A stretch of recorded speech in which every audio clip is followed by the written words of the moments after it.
The Lord reigns. Let the earth rejoice. Psalms 97. While it's understandable that saints feel unwelcome on earth, the Lord is still ultimately in control of what happens here. The Apostle Paul rightly called Satan the god of this world. But Satan can only do what God allows. If God didn't restrain Satan and his slaves, you can be sure there would be much more evil in the world. God blesses every living thing with common grace. The Lord is good to all, and his tender mercies are over all his works. Psalms 145, verse 9.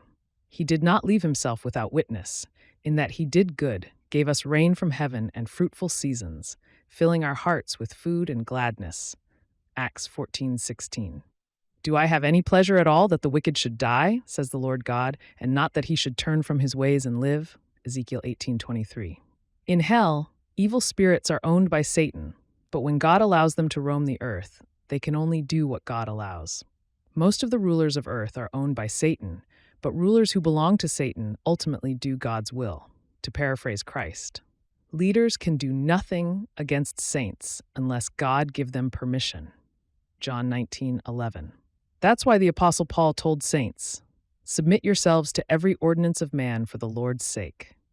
For this is the will of God, that by doing good you may put to silence the ignorance of foolish men, as free, yet not using liberty as a cloak for vice, but as bondservants of God.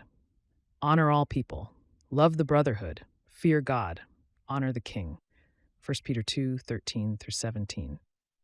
The Lord controls the wicked just as he controls every natural disaster.